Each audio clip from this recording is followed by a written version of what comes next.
శుక్లాంబరధరం విష్ణుం శశివర్ణం చతుర్భుజం ప్రసన్నవదనం ధ్యాయేత్ సర్వ విఘ్నోపశాంతయే అని స్వామివారికి నమస్కారం చేసుకుని మనము మన పతంజలి యోగ సూత్రాల్లో 2వ పాదంలో మన సాధన పాదంలో పతంజలి గారు మనకేమి నేర్పిస్తున్నారో చూసుకుంటూ వెళ్దాం. పోయిన వారం ఏం చేశామంటే అసలు ఆయన బేసిక్ ప్రిన్సిపల్స్ పతంజలి అష్టాంగ యోగ సూత్రాల్లో ఆయన యమము, నియమము, ఆసనము, ప్రాణాయామము, ప్రత్యాహారము, ధారణ, ధ్యానము, సమాధి అని 8 అంగాలుగా 8 అంగాలుగా ఈ సూత్రాలు రాసిచ్చారు.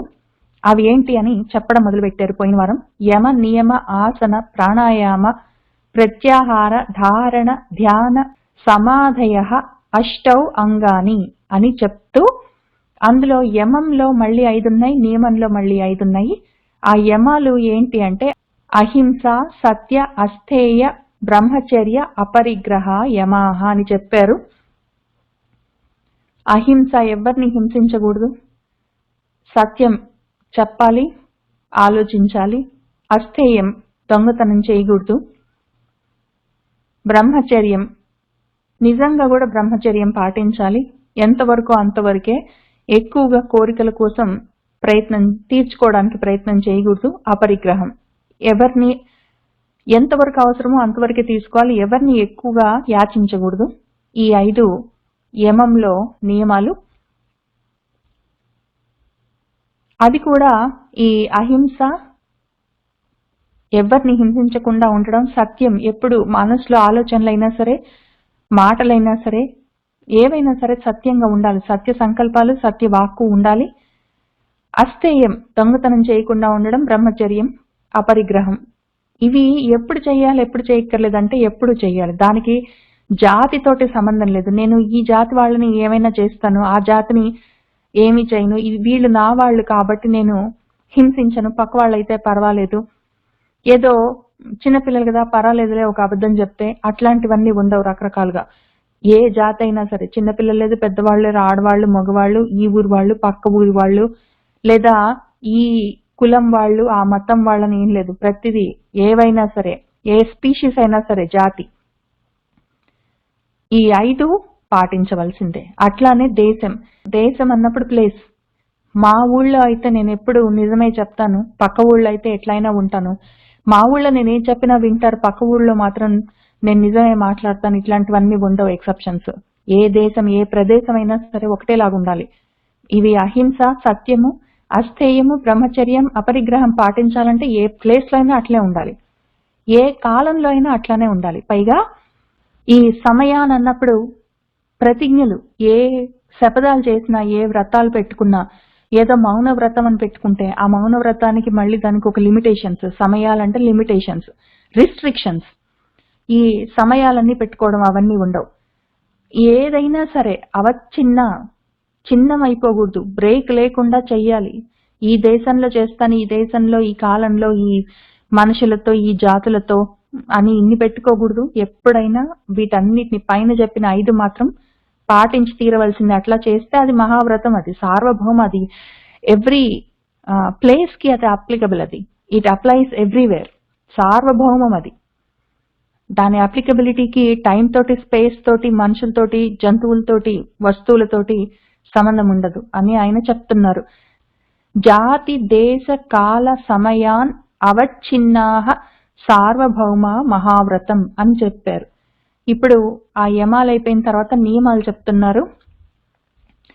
శౌచ, సంతోష, తపః, స్వాధ్యాయ, ఈశ్వర ప్రణిధానాని నియమాః అన్నారు. శౌచము, శుచిగా ఉండాలి. మనసు, మాట, తర్వాత మనం చేసే పనులు, ఈ 3 శుచిగా ఉండాలి. అట్లానే మన శరీరం కూడా శుచిగా ఉండాలి. మనం ఉండే ప్రదేశం కూడా శుచిగా ఉండాలి, మన ఇల్లు, మన చుట్టుపక్కల అంతా. ఈ శౌచము ప్రతి చోట ఉండాలి, శుద్ధి. ఇల్లంతా ఎట్లా ఉన్నా పర్వాలేదు, నా మనసు బాగా ఉంది, లేకపోతే మనసులో ఏమున్నా ఎవరికి తెలిసేదేం లేదు, ఇల్లు మాత్రం రుద్ది క్లీనింగ్ చేస్తాను, ఇట్లాంటివన్నీ ఉండవు. నా శరీరాన్ని మాత్రం నేను బాగా మెయింటైన్ చేస్తాను, ఇల్లు ఎట్లా పోయినా పర్వాలేదు, ఇట్లాంటివన్నీ ఉండవు. ఇల్లు, మన చుట్టుపక్కల ఉన్న మొత్తం ప్రదేశం, నా ఒళ్ళు, నా ఒంట్లో ఉన్న మనసు, ఆలోచనలు, నేను మాట్లాడే వాక్కు అన్నీ శుచిగా ఉండాలి, శౌచంతో ఉండాలి, క్లీన్ గా ఉండాలి, శుద్ధంగా. తర్వాత సంతోషం, తృప్తితో ఉండాలి. సంతోషం అంటే తృప్తి మనసులో. మనకి ఎంత కావాలి అంత ఉందా లేదా? ఎంత కావాలంటే దానికి అది రిలేటివ్. నాకు 2 రూపాయలు ఉన్నా చాలనుకుంటే పక్కవాడు 10 రూపాయలు ఉంటే చాలనుకోవచ్చు, అవతల వాడు అసలు నాకేం లేకపోయినా చాలనుకోవచ్చు. ఎంత చాలనుకుంటే అంత ఉంటే దాంతో తృప్తిగా ఉండాలి అంటే అది రిలేటివ్ టర్మ్. అట్లా కాదు, నీకు శరీర యాత్ర సాగించడానికి ఎంత అవసరమో అంత మాత్రమే. మిగిలింది ఉంటే ఉన్నది, లేకపోతే లేదు. బలవంతంగా లేకుండా చేసుకోమని, దాన ధర్మాలు చేసి మొత్తం ఎక్కడికో వెళ్ళిపోమని కాదు, మొత్తం ఎండగట్టేసుకోమని కాదు. తృప్తిగా ఉండడం, నీ మనస్సు తృప్తిగా ఉన్నదా లేదా, ఇంకా ఏదో లేదు, ఇంకా ఏదో లేదని ఊరికే ఆత్ర పడిపోకుండా, తాపానికి గురవ్వకుండా, మనసు కదలికలతో అలజడులతో లేకుండా ఉన్నదా లేదా, ఆ రకంగా ఉంటే అది తోషం, సంతోషం, తృప్తి. తర్వాత తపస్సు. తపస్సు అన్నప్పుడు తపించడం, అది కావాలి ఇది కావాలని కోరికల వెంట పడిపోకుండా నిగ్రహించుకోవడం, అదొక తపస్సు. తర్వాత యాక్చువల్ గా జపాలు అటువంటివన్నీ చేయడం తపస్సు. ఆ తర్వాత జ్ఞానం కావాలి, నేనెవరో తెలుసుకోవాలి, ఏదో ఒకటి ఈ రకమైన తపస్సు. లేదా మంచి కోసం తపస్సు, చదువుకోవాలి, స్వాధ్యాయం చెయ్యాలి, నాకు కొంచెం జ్ఞానం సాధించాలి, ఇన్నాళ్లు చదివాను కూర్చొని ఆ లలిత శాస్త్రంలో ఏమున్నాయో దాని గురించి తెలుసుకోవాలి, ఇట్లాంటి తపన. ఆ తపన కూడా తపస్సు, అటువంటివన్నీ. తర్వాత స్వాధ్యాయం, కూర్చొని చదువుకోవాలి, ఎవరైనా చెప్పింది వినాలి, నోట్స్ రాసుకోవాలి, అర్థం చేసుకోవడానికి ప్రయత్నం చేసుకోవాలి, అవన్నీ. తర్వాత విన్నదాన్ని మననం చేసుకోవాలి, ఆలోచించుకోవాలి, పక్కన వాళ్ళతో డిస్కస్ చేయాలి, అవన్నీ స్వాధ్యాయం. స్వ అధ్యాయం, ఈశ్వర ప్రణిధానం, ఏది చేస్తున్నా భగవంతుడిని మాత్రం విస్మరించకుండా ఉండాలి. ఇవన్నీ శౌచము, సంతోషం, తపస్సు, స్వాధ్యాయం, ఈశ్వర ప్రణిధానం, ఈ 5 నియమాలు. వాటిని నియమంగా పాటించాలి. అయితే ఒక్కొక్కసారి ఇవన్నీ మనం అనుకుంటాం కానీ చేయడం కష్టమవుతుంది. అహింస అంటాము, ఈయనేమో మరి అసలు ఎక్సెప్షన్ లేదని చెప్తాడు పతంజలి. టైం అనలేదు, ప్లేస్ అనలేదు, ఎవరనలేదు, ఏ వస్తువు అనలేదు. అన్ని ప్రదేశాల్లో, అన్ని సమయాల్లో, అందరితో, అన్ని విషయాల్లో నువ్వు అహింసతోటే ఉండాలి, నీతో సహా అని చెప్తాడు. కానీ ఒక్కొక్కసారి మరి అది కుదరదు కదా అని అనిపిస్తుంది, పర్వాలేదు అనిపిస్తుంది. మనసు ఎవరైనా చూసారాలే పోనీలే అనిపిస్తుంది. నువ్వు మనసులో ఎవరి గురించి అయినా చెడుగా ఆలోచిస్తే పక్కోడికి ఏం తెలిసిందిలే అంటుంది. అయినా వాడు కూడా నిన్ను హింసించాడు కదా, నువ్వు వాడిని హింసిస్తే పర్వాలేదు అనిపిస్తుంది. ఏదో పురాణాల్లో ఉన్న కథలన్నీ చెప్పి అవో ఆ రకంగా రాముడు కూడా చేశాడు, కృష్ణుడు కూడా చేశాడని చెప్తుంది. ఆ రకంగా దీనికి అహింసకి వితర్కం ఏంటంటే అహింసకి హింస. సత్యం ఎక్కడైనా ఎప్పుడైనా ఎవరితోటైనా సత్యంగానే ఉండాలి అంటే అది జరగకుండా ఆపుతుంటుంది ఆ వితర్కం, అసత్యం వైపుకి తిప్పుతుంటుంది. అస్థేయం, దొంగతనం చెయ్యొద్దు అంటే స్థేనం, చెయ్యాలని చెప్పి అది ఆ పర్వాలేదులే ఎవరు చూసారులే అని అట్లా అది ఎంకరేజ్ చేస్తుంటుంది. అది ఈ అస్థేయానికి స్థేయం వితర్కం, ఆపోజిట్. తర్వాత బ్రహ్మచర్యానికి ఇంకా ఏది కావాలంటే దాన్ని అనుభవించాలన్న ఉత్సాహం. అపరిగ్రహం, వద్దు అన్నా కూడా వాడింకా ఏదో ఇయ్యకపోయి వీడికి అవసరం కూడా లేకపోయినా కూడా పరిగ్రహించడం, ఎవరైనా ఏదైనా ఇస్తే చాలా సంతోషం ఫీల్ అవ్వడం, అట్లాంటివన్నీ. తర్వాత శౌచం, ఎవరైనా ఇంటికి వస్తున్నారంటే ఇల్లు క్లీనింగ్ చేయడం, మిగిలిన టైంలో ఎట్లా పడితే అట్లా ఉండడం, పొద్దున కూడా ఏదో రకంగా ఉండడం, అశౌచంగా ఉండడం, మనసు కూడా అశుద్ధి కలిగిన ఆలోచనలతోటి ఉండడం. ఏంటో సంతోషం, తృప్తి అనేది ఉండదు. ఎంత ఉన్నా ఏడుస్తూనే ఉంటారు, తింటూనే ఉంటారు, ఏడుస్తూనే ఉంటారు. ఇంకా వీళ్ళైతే అసలు ఎంతమంది ఉంటారో. తర్వాత తపస్సు, ఆ తపించడం అన్నది లేదు, చదువుకుందామన్న తపన లేదు, ఏదో మంచి మాట విందామన్న తపన లేదు, వచ్చి కూర్చొని నలుగురితో కలిసి చదువుకుందామన్న తపన లేదు, ఈశ్వరుడి గురించి భగవంతుడి గురించి ఆలోచిద్దామన్న తపన ఉండదు. ఏంటో వాళ్ళ తపనంతా ఈ తాపత్రయాల గురించే. ఉద్యోగం కావాలి, అది ఇంకా ప్రమోషన్ కావాలి, ఇంకా ఎక్కువ డబ్బులు కావాలి, ఇంకా ఏంటో కావాలి, ఇంకా ఏంటో కావాలన్న తపన ఉంటుంది. జ్ఞానం గురించిన తపన ఉండదు. ఇక్కడ ఈయన చెప్పే తపస్సు జ్ఞానం గురించి లేకపోతే ధ్యానం గురించి, ఒక్క వస్తువు మీద మనసు నిలబెట్టి దాని గురించి తదేకంగా లగ్నం చేసి ఆ ఈశ్వరుడి గురించి ఆలోచించడం, అటువంటి తపస్సులు ఉండవు. ఇంక ఎన్నో రకాల తపస్సులు ఉంటాయి, ఇవి ఉండదు. తర్వాత స్వాధ్యాయం, కూర్చొని చదవమంటే 10 నిమిషాలు ఇంక వస్తుంది, అప్పుడే అన్ని రకాలవన్నీ అప్పుడే వస్తాయి. అప్పుడే నిద్ర వస్తుంది, అప్పుడే ఆకలేస్తుంది, అప్పుడే ఏవో గుర్తొస్తాయి, అప్పుడే ఫోన్ కాల్స్ అన్ని. ఇంకా ఒకటి కాదు అక్కడ. ఈశ్వర ప్రణిధానం, దేవుడి మీద మనసు ఉండాలంటే మామూలుగా అయితే అసలు ఉండదు. పూజలో ఉండాలి టెక్నికలీ, ఆ పూజ టైంలో కూడా సగం ఉండదు. ఇవన్నీ ఈ మొత్తం అహింస నుంచి ఈశ్వర ప్రణిధానం వరకు ఉన్న ఈ 10 విషయాలకి, యమనియమాలకి 10 రకాల వితర్క భావనలుంటాయి. ఆ వితర్క భావనలు నిన్ను మళ్ళీ అటు వెనక్కి లాగుతుంటే నువ్వు వాటికి ప్రతిపక్ష భావన చెయ్యి. మరి అవి నిన్ను వితర్క భావనతో, నీతోటి వితర్కాలన్నీ, కుతర్కాలన్నీ, నీతోటి వితండవాదాలన్నీ చేసి నిన్ను పక్కదారికి మళ్ళిస్తుంటే, ఆ పైన చెప్పిన 10 చెయ్యనీయకుండా ఆపోజిట్ డైరెక్షన్ లో తీసుకెళ్తే, అటువంటి వితర్కాలకి నువ్వు ప్రతిపక్ష భావన చేయవలసి ఉంటుంది. వితర్క భావాలకి ప్రతిపక్ష భావనలే మందు. ఏదో ముళ్ళుని ముళ్ళుతోటే తీయాలి, విషాన్ని విషంతోటే కొయ్యాలని, వజ్రాన్ని వజ్రంతోటే కొయ్యాలని ఏంటో చెప్తుంటారు. ఆ రకంగా ఆ వితర్క భావనలకి ప్రతిపక్ష భావనలే విరుగుడు. ఆ రకంగా వాటిని బాధించుకోవాలి, వాటిని ఆ రకంగా తీసేసుకోవాలి అని ఆయన వితర్క బాధనే ప్రతిపక్ష భావనం అని చెప్పారు. చెప్పి ఎందుకు అది అవసరం ఈ ప్రతిపక్ష భావన చెయ్యడము, వితర్కాలన్నీ చేస్తూ నీ మనసు నిన్ను మళ్ళీ వెనక్కి లాగుతుంటే, హింసల వైపు, అశౌచం వైపు, అసంతృప్తుల వైపు, ఈ దొంగతనాల వైపు. పెద్ద పెద్ద దొంగతనాలు అవసరం లేదు, బ్యాంక్ రాబరీస్ చేయక్కర్లేదు. పక్కింట్లో పువ్వో, పక్కింట్లో ఉన్న కరివేపాకు రెమ్మనో కూడా ఎందుకు మనకు అవసరం లేనివి తీసుకోకూడదు, ముట్టుకోకూడదు. అడగకుండా తీసుకుంటే దొంగతనం, అడిగి అక్కర్లేకుండా పుచ్చుకుంటే అది పరిగ్రహం. రెండు చెయ్యొద్దు, ఎందుకు ఊరుకో అంటే అది చేయనీయదు. కాబట్టి అసంతృప్తితోటి హింసల వైపుకి, అసంతృప్తుల వైపుకి, అశౌచం వైపుకి, అసత్యాల వైపుకి అది రకరకాలుగా నిన్ను లాగుతుంటే, నువ్వు మరి ఆపోజిట్ గా ఆలోచించుకొని అందులో నుంచి బయటపడాలి, ప్రయత్నం చేసుకొని. ఎందుకు చెయ్యాలి అట్లా అంటే, చెయ్యకపోతే ఏమైతుందంటే ఇక్కడ ఓన్లీ 10 కనిపిస్తున్నాయి. ఇటువంటివన్నీ ఏదో హింసలు, అసత్యాలు, స్థేయాలు, ఇటువంటివన్నీ ఏదో కామాలు తీర్చుకోవటాలు, పరిగ్రహాలు, ఇటువంటివన్నీ ఒక 10 ఉన్నాయి అనుకుంటాం. కాదు, మనకి బ్యాడ్ థింగ్స్, ఈ దుర్వాసనలు ఒక 10 కాదు మనకి.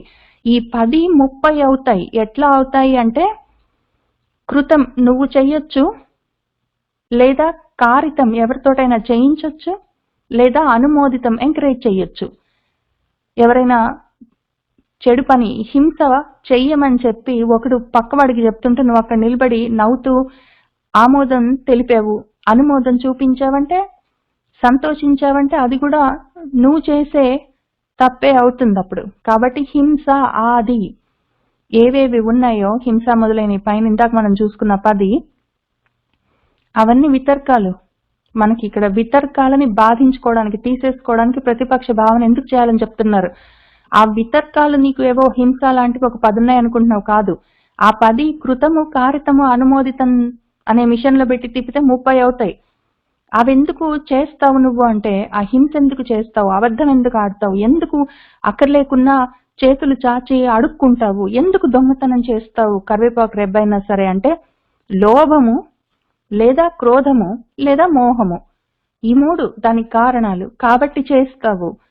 ఇందులో పైగా నువ్వు అవి కొన్ని మృదువుగా, కొంచెం సాఫ్ట్ గా చేయొచ్చు, లైటర్ గా, కొన్ని మీడియం ఇంటెన్సిటీ తోటి, సివియారిటీ తోటి చేయొచ్చు, కొన్ని అది మాత్రంగా కొంచెం సీరియస్ గా, సివియర్ గా చేయొచ్చు. ఎందుకు ఇవన్నీ నీకు? వీటి వల్ల ఏమవుతుందో తెలుసా? ఎందుకు చెయ్యాలి? ఈ వితర్క భావనలకి నువ్వు ప్రతిపక్షంగా ఎందుకు భావన చెయ్యాలి? వాటిని ఎందుకు తగ్గించుకోవడానికి, హింస, ఆది వితర్కాలని ఎందుకు నువ్వు వదిలించుకోవడానికి ప్రయత్నం చెయ్యాలంటే, అవి ఉంటే దుఃఖము, అజ్ఞానము అనంతంగా నీకు ఫలంగా వచ్చి చేరుతుంది. ఎంత నష్టము, ఎంత నష్టము! అట్లాంటి పనులు చెయ్యొద్దు. అందుకని నువ్వు ప్రతిపక్ష భావన చెయ్యవలసి ఉంటుంది అని ఆయన చెప్తున్నారు.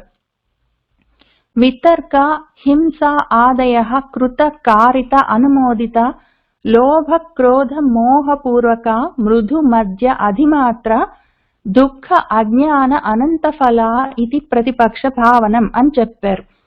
అంతవరకు చెప్పిన తర్వాత ఇంకా 35 నుంచి అసలు వీటన్నిటికీ మనకు లాభం ఏంటి, ఇవి పోగొట్టుకోవాలి, ఉంచుకుంటే మనకి ఇంత నష్టం, దుఃఖము, అజ్ఞానం అనంతంగా వచ్చి మీద పడిపోతాయి. దానివల్ల చాలా కష్టం అవుతుంది. కాబట్టి అవి వద్దనుకున్నాం కాబట్టి వాటిని తీసేసుకుంటాం. కానీ ఇవి ఎందుకు అవి వద్దు? హింస మొదలైనవి. హింస వద్దు, అసత్యం వద్దు, స్థేయం వద్దు అని ఎందుకు వద్దు? ఇవన్నీ ఉన్నాయంటే ఒకవేళ హింస, అసత్యం మొదలైనవన్నీ, అసంతృప్తులు అవన్నీ ఉన్నాయంటే దుఃఖము, అజ్ఞానం కలుగుతుంది. కానీ పాజిటివ్ సైడ్ చూద్దాం. అహింస, సత్యము, అస్థేయము, బ్రహ్మచర్యము, అపరిగ్రహం, శౌచం, సంతోషం, తపస్సు, స్వాధ్యాయం, ఈశ్వర ప్రణిధానం లాంటి 10 సాధిస్తే లాభం ఉంటుంది. ఆ లాభం ఏంటో ఇంక ఇక్కడి నుంచి చెప్తున్నారు ఆయన. వాటిని పోగొట్టుకో, నీకు వచ్చే నష్టం పోతుంది, అదొక మంచిది. ఆ తర్వాత నీకు యాక్చువల్ గా పాజిటివ్ లాభం కూడా ఉంటుంది, అదేంటో చూద్దాం అని ఆయన చెప్తున్నారు 35వ సూత్రం నుంచి. అహింస ప్రతిష్ఠాయాం తత్ సన్నిధౌ వైరత్యాగః. అహింస సాధిస్తే నీకేం లాభం అంటే, ఆ అహింసలో నువ్వు ప్రతిష్ఠితుడివై ఉంటే, నువ్వు నిజంగా అహింసలో పాతుకొనుంటే, బాగా దృఢంగా ఉంటే, అప్పుడు తత్ సన్నిధౌ, దాని దగ్గర వైరం ఉండదు, అది త్యాగం వదిలేసిపోతుంది. మన మునులు ఋషులు ఉంటారు కదా, వాళ్ళ ఆశ్రమాల దగ్గర పులులు, సింహాలు, ఏదో జింకలు, లేళ్లు, కుందేళ్లు అన్నీ కలిసి సంతోషంగా ఉంటాయి. పాములు, తర్వాత గద్దలు అవన్నీ కూడా పక్కన పక్కనే ఉంటాయి. ఆ వైరం లేకుండా, శత్రుత్వం లేకుండా, శత్రుత్వాన్ని వదిలిపెట్టి వైరత్యాగం చేసి అటువంటి వాడి సన్నిధిలో అన్ని సంతోషంగా ఉంటాయి. అసలు వాడితోటి ఎవ్వరికీ శత్రుత్వం ఉండదు, వాడితోటి ఎవ్వరూ అనవసరంగా గొడవలు పెట్టుకోరు, కోపాలు పెంచుకోరు, వాడినేమో చేద్దామని ప్లానింగ్లు అవన్నీ చెయ్యరు, వాళ్లకు కోపమున్నా మర్చిపోతారు.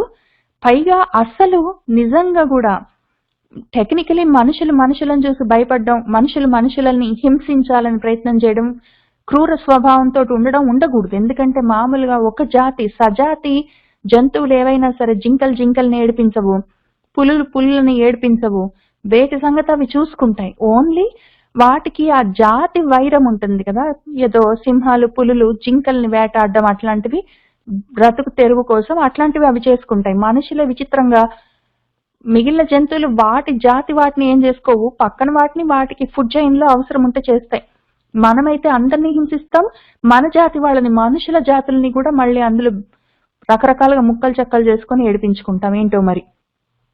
కానీ ఒకవేళ నిజంగా కూడా జాతి వైరం ఉండి పుట్టినందుకు, ఆ పుట్టుక వల్ల ఏదో పులులకు, సింహాలకు, లేళ్లకు, కుందేళ్లకు అట్లా ఉండే న్యాచురల్ ఎనిమిటీ కూడా, న్యాచురల్ శత్రుత్వం కూడా ఉండవు వీళ్ళ సన్నిధిలో.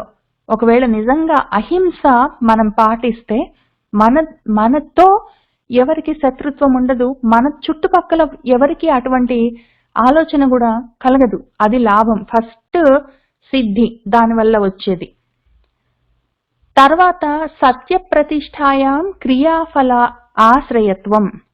ఒకవేళ నువ్వు సత్యం చెప్తే, ఈ అహింసతో నువ్వుంటే, నువ్వు అహింసని బాగా గట్టిగా ప్రాక్టీస్ చేస్తే, నీ దగ్గర ఈ శత్రుత్వం అనేది ఉండదు, నీ సన్నిధిలో ఆ చుట్టుపక్కల ఇంకెక్కడ ఉండదు. సత్యాన్ని ఒకవేళ నువ్వు ప్రాక్టీస్ చేస్తే, అందులో గట్టిగా ఉంచుకొని ఉంటే, నువ్వు దాని మీద నిలబడి ఉంటే, అప్పుడు క్రియాఫల, నువ్వు ఏ పని చేస్తే అది ఫలిస్తుంది. ఏ పని చేస్తే అది, నువ్వు ఏది ఒకటి తలపెట్టావంటే మాత్రం ఆ పని జరుగుతుంది, తప్పనిసరిగా నువ్వు అనుకున్న ఫలితం వస్తుంది. అది దానివల్ల వెంటనే వచ్చే లాభం. ఎందుకంటే నువ్వు సత్యంలో నిలబడి ఉన్నావు. నువ్వు అప్పుడేమవుతావంటే, సత్యంలో నిలబడి ఉండడం వల్ల నువ్వు ఒకటి సంకల్పం చేసావంటే అది నెరవేరాలి, అది అప్పుడు సత్య సంకల్పం అయి తీరాల్సి ఉంటుంది.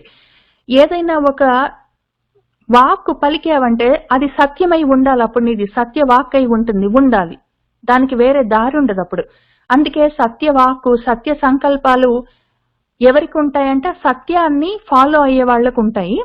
అప్పుడు ఆ సత్య సంకల్పం, సత్య వాక్కు జరిగి నెరవేరి తీరాలి. కాబట్టి కర్మ కూడా జరుగుతుంది, ఆ కార్యము నెరవేరుతుంది, ఆ క్రియ వల్ల సత్ఫలితము వస్తుంది. సత్యాన్ని ఫాలో అవుతే సత్ఫలితమే వస్తుంది తప్పకుండా, దాని లక్షణం అది. ఇప్పుడు ఏదో ఋషులున్నారు, వాళ్ళు ఏదైనా చెడు జరుగుతుంటే శాపం ఇస్తారా? జరుగుతుంది. ఎందుకు అంటే వాళ్ళు అన్నారు కాబట్టి అది అయిపోతుంది అంతే. ఆ రకంగా ఉంటుంది. సత్య ప్రతిష్ఠాయాం క్రియా ఫల ఆశ్రయత్వం తప్పనిసరిగా అది జరుగుతుంది.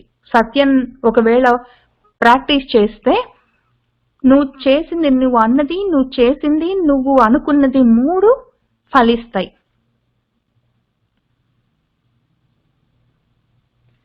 తర్వాత 37ది అస్థేయ ప్రతిష్టాయాం సర్వరత్న ఉపస్థానం.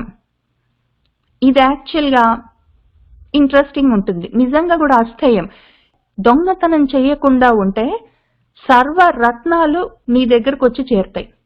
ఈ రత్నాలు అన్నప్పుడు మన పతంజలేమో రత్నము అన్నదానికి అని రాసి ఆ రూల్, ఆయన సూత్రం రాసి ఊరుకున్నారు. దానికి వ్యాఖ్యానం రాసిన వాళ్ళు, నిజంగా దీన్ని ప్రాక్టీస్ చేసిన వాళ్ళు, తర్వాత సొంతంగా అనుభవంలోకి వచ్చిన వాళ్ళు, ఈ మొత్తం ఈ షడ్దర్శనాల్లో ఉన్న ధ్యాన మార్గం అంతా ప్రాక్టీస్ చేసిన వాళ్ళు చూసే దానికి వ్యాఖ్యానం రాశారు. వాళ్ళు ఏం చెప్పారంటే రత్నాలంటే అవి ఇవని కాదు, ఏవైనా వస్తాయి.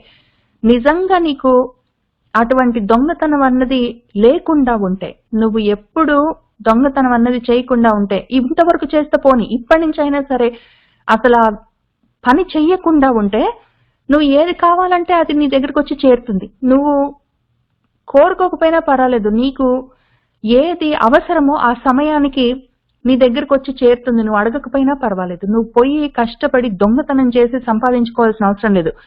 నువ్వు చప్పుడు చేయకుండా నీ ఇంట్లో కూర్చుంటే కూడా నీకేం కావాలో అవి ఇంటికి వచ్చేస్తాయి. ఇంకా రత్నానికి అతీతం, రత్నం అంటే శ్రేష్టమైనది, నీ అందులో ద బెస్ట్. యాక్చువల్ గా మన వాళ్ళు ఏం రాశారంటే వ్యాఖ్యానం, నువ్వేది కోరుకుంటావో అవి నీ ఇంటికి వస్తాయి, నిన్నొచ్చి చేరుతాయి. అంతేకాదు, నువ్వు కోరుకోకపోయినా పర్వాలేదు, నీకు అవసరమైతే అవి వచ్చి నిన్ను చేరుతాయి.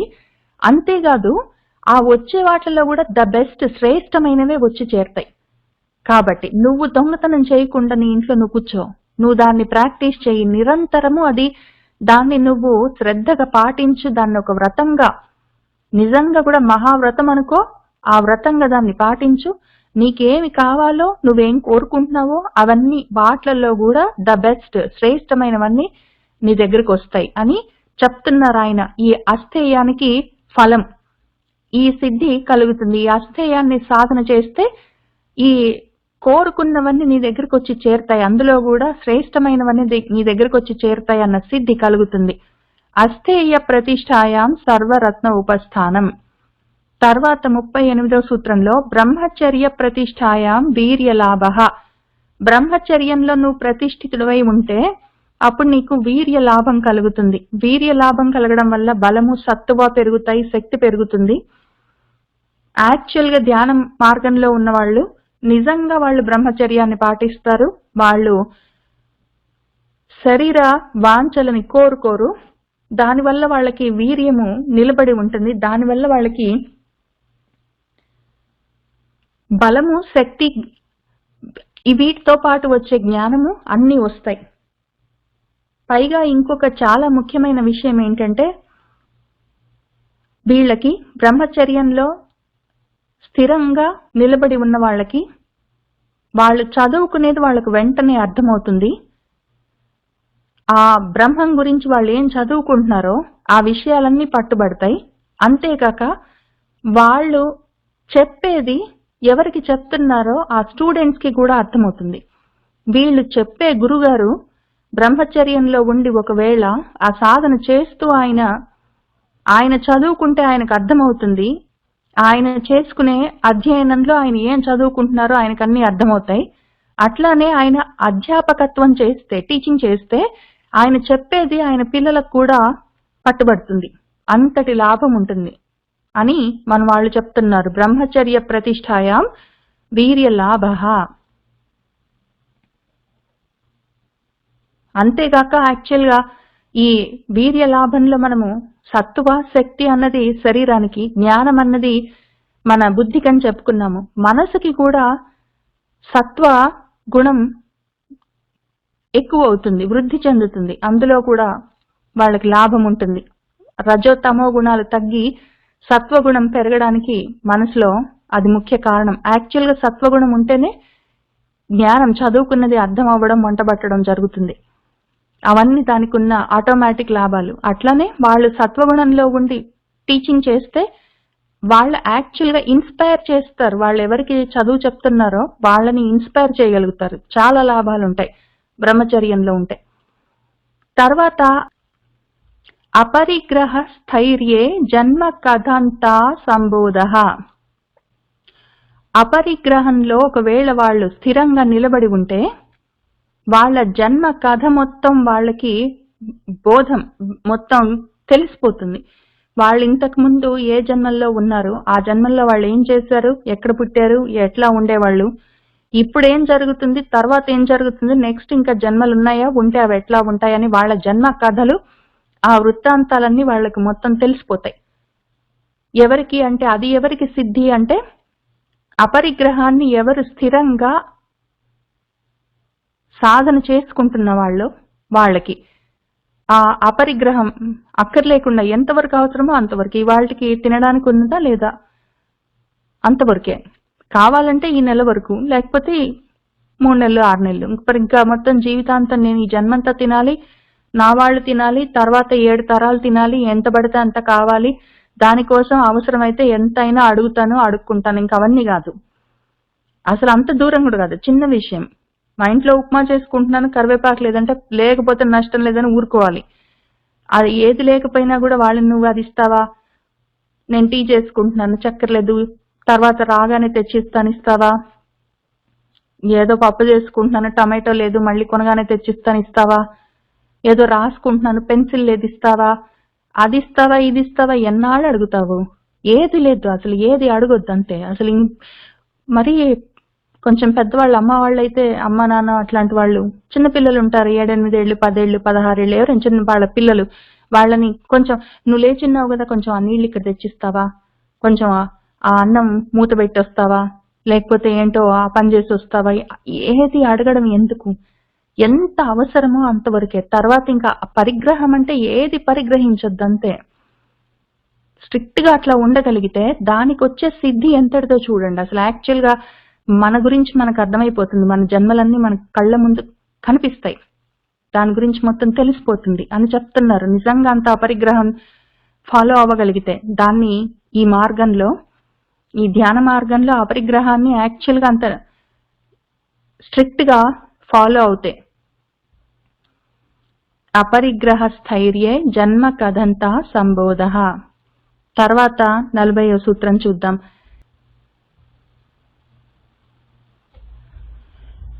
శౌచాత్ స్వాంగ జుగుప్సా పరైహి అసంసర్గ. ఈ శౌచం ఫాలో అవుతే, ఇక్కడి నుంచి మళ్ళీ నియమాలు మొదలయ్యాయి. ఇక్కడ దాకా యమాలు అయిపోయినాయి, ఇప్పుడు నియమాలు. ఈ నియమం శౌచాన్ని క్లీన్ గా ఉండడం, మనసు శుద్ధిగా ఉండాలి, ఆలోచనలు శుద్ధిగా ఉండాలి, శరీరం క్లీన్ గా ఉండాలి, మన ఇల్లు క్లీన్ గా ఉండాలి, మన చుట్టూ అట్లానే ఉండాలి క్లీన్ గా, నా వాక్కు అట్లా ఉండాలి. ఈ వస్తువులన్నీ శుచిగా ఉంటే దానివల్ల 2 లాభాలు, 2 సిద్ధులు కలుగుతాయి. ఒకటేంటంటే స్వాంగ జుగుప్స.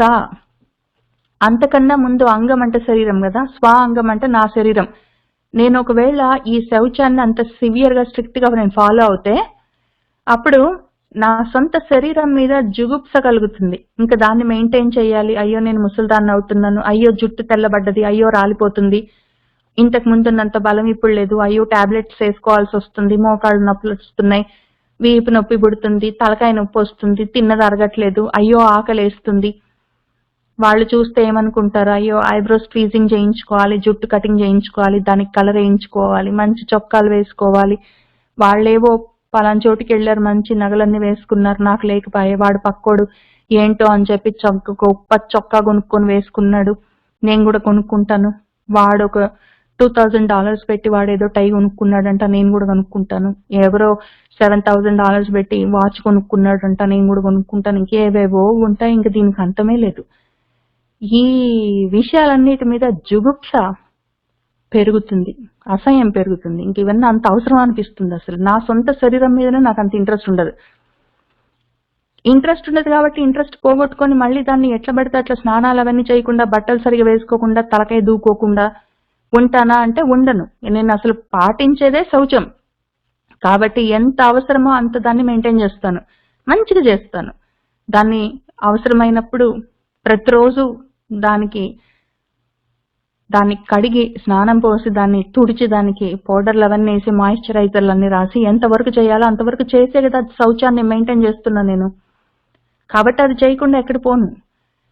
కానీ దాని మీద అతిగా అభిమానము, ప్రేమ, నా శరీరం అని అక్కర్లేని ప్రేమ అంతా ఉండదు ఇంకప్పుడు. అదొకటి ఫస్ట్ లాభం. అది అసలు చాలా లాభం. అది అనుభవించే వాళ్ళకి తెలుస్తుంది. లేకపోతే అదొక లాభమా అనిపిస్తుంది. అది అసలు దాని మీద ఎక్కువ యాతన, దాని గురించిన తాపత్రయం లేకపోతే చాలా టైం మిగులుతుంది. ఫస్ట్ ఆఫ్ ఆల్ అసలు మనసు శాంతిగా ఉంటుంది ముఖ్యంగా.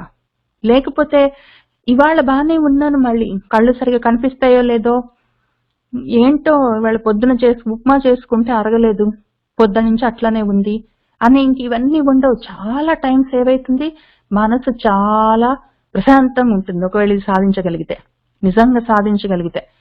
తర్వాత రెండో సిద్ధి ఏంటంటే ఆ శౌచాన్ని పాటిస్తే పరైహి అసంసర్గ, పక్క వాళ్ళ మీద, పక్క బాడీస్ మీద, మన బాడీ మీదే మనకు అట్లుంది పరిస్థితి అంటే పక్క బాడీ మీద ఇంక ఇంట్రెస్ట్ ఉండదు. అప్పుడు ఆటోమేటిక్ గా బ్రహ్మచర్యం వస్తుంది, ఈజీ. ఇంకప్పుడు ఈ శౌచాన్ని మనం పాటించామంటే బ్రహ్మచర్యం ఆటోమేటిక్ గా వస్తుంది. అది రెండో సిద్ధి దానివల్ల వచ్చేది. శౌచాత్ స్వాంగ జుగుప్స పరైహి అసంసర్గ, పక్కన వాళ్ళని అసలు తాకాలంటే కూడా బోరు కొడుతుంది, అబ్బా అనిపిస్తుంది.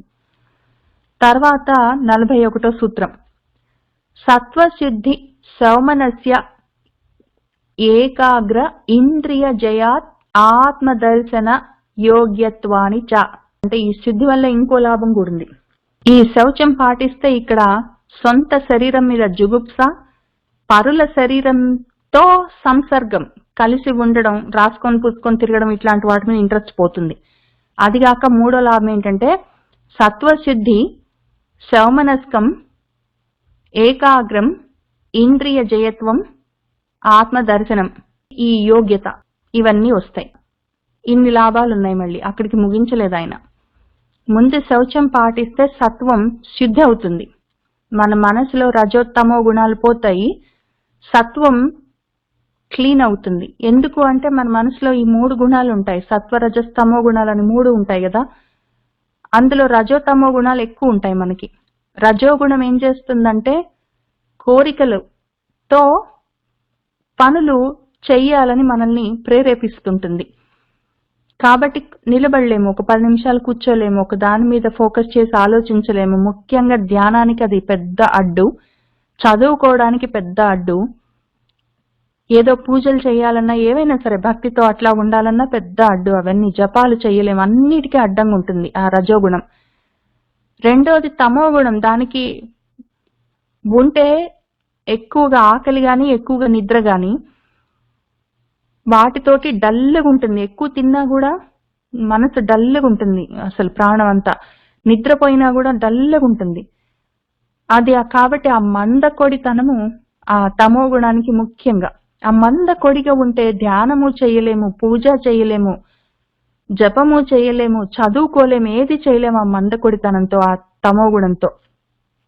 లేదా తమో గుణానికి ఉన్న ఇంకొక లక్షణము క్రూరమైన స్వభావం, ఆ క్రౌర్యం ఒకటి ఉంటుంది. పక్కన వాళ్ళని ఏడిపించడం, గిల్లి వాడు బాధపడుతుంటే నవ్వడం, ఇట్లాంటివన్నీ. దానివల్ల కూడా స్థిమితంగా కూర్చొని ఏమైనా ఒకటి చదువుకుందాం, జపం చేద్దాం, తపస్సు చేద్దాం, పూజ చేద్దాం అంటే దేనికి కూర్చొనియదు. మనసు పోయి పండుకుందాం అంటుంది, లేకపోతే ఏదైనా తిందాం అంటుంది, లేకపోతే పక్కన వాడిని గిల్లుదాం అంటుంటుంది. ఈ 2 శుద్ధి అవుతాయి ఒకవేళ ఈ శౌచాన్ని పాటిస్తే. ఆ సత్వగుణము ఎక్కువ అవుతుంది, రజోత్తమో గుణాల పొల్యూషన్ ఉండదు. ఆ పొల్యూషన్, కరప్షన్ పోయేసరికి శుద్ధమవుతుంది. అది మిగిలిపోయిన సత్వం క్లీన్ అవుతుంది, క్లీన్గా ఉంటుంది పాపం. అంతకన్నా ముందు కొంచెం ఉంటుంది. అసలు కొంచెం కూడా సత్వగుణం లేకుండా ఎవరు ఉండరు. 3 గుణాలతోటే ఉంటాము. కానీ ఆ సత్వగుణం ఏమవుతుందంటే మిగిలిన ఈ రెండింటితోటి కొంచెం కలిసి ఉంటుంది, అది అయోమయంగా ఉంటుంది. ఇప్పుడు ఏమవుతుందంటే ఈ శౌచాన్ని పాటిస్తే ఫస్ట్ లాభం ఈ సత్వగుణం శుద్ధి అవుతుంది. అది ఎంత లాభం, అసలు దానికి చెప్పరానంత లాభం. తర్వాత సౌమనస్కం, సుమనస్సు పెరుగుతుంది. ఈ సుమనస్సు మనకు అవసరం. ఎందుకంటే మంచి మనసుతో ఉంటే మంచి వాసనలు ఉంటాయి, అవి సువాసనలు అవుతాయి. ఆ సువాసనలు తర్వాత నెమ్మదిగా అసలు వాసన లేకుండా వెళ్ళిపోవచ్చు, వాసన క్షయం చేసుకొని. ముందు అసలు సుమనస్సు ఉంటాయి మనకి. ఇంతకు ముందు రకరకాల మనసులు ఉంటాయి. ఒకసారి కోపంతో, ఒకసారి కోరికలతో, ఒకసారి నవ్వుతూ, ఒకసారి ఏడుస్తూ, ఒకసారి కొట్లాడుతూ ఉన్న మనసు అవన్నీ పోయి ఇప్పుడు సిద్ధమయ్యి క్లీనప్ అయ్యి అది ఓన్లీ సుమనస్సుతోటి ఉంటుంది, ప్రశాంతంగా ఉంటుంది. అది కొంచెం ఉంటే సంతోషంగా ఉంటుంది, తృప్తిగా ఉంటుంది, ప్రశాంతంగా ఉంటుంది, లేకపోతే బయటగా ఉంటుంది. అటువంటి సుమనస్సు అవసరం. ఈ సుమనస్సు ఆ సువాసనలకి దారి తీస్తుంది. కాబట్టి ఆ తర్వాత ఏమవుతుందంటే ఈ సుమనస్సు అసలు అమనస్కం అయిపోయింది అనుకోండి, అసలు మనసు లేకుండా మొత్తం మనం దాన్ని కంట్రోల్ చేసుకోగలిగితే ధ్యానంలో ఆ సమాధి స్థితి దాకా వచ్చి మనం అసలు ఆ మనసుని కూడా అందులో ఆలోచనలన్నిటినీ కంట్రోల్ చేసేసి లయం చేసి ఆ తర్వాత నాశనం చేసి మొత్తం తీసేయచ్చు. ఈ సుమనస్కాన్ని తర్వాత అమనస్కం చేయొచ్చు. అప్పుడేమవుతుందంటే ఈ సువాసనలన్నీ పోయి వాసన క్షయమైపోతుంది.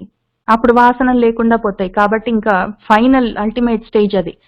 దానికి ఇది ఫస్ట్ స్టెప్. కాబట్టి శౌచం చాలా ముఖ్యం పాటించడం.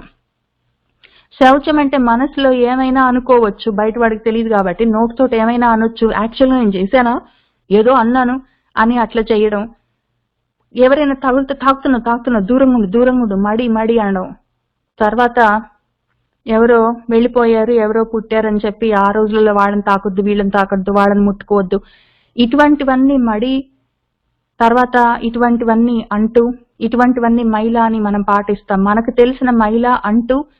అశౌచం అంటే ఏంటి అంటే ఎవరో ఇంట్లో పుట్టారంటే, వాళ్ళు ఇండియాలో పుట్టినా పర్వాలేదు, మనం ఇక్కడ అమెరికాలో శౌచం లేదు, కొద్ది రోజులు అశౌచం ఉందని చెప్పి 3 రోజులు 7 రోజులు ఏంటో చేస్తాము.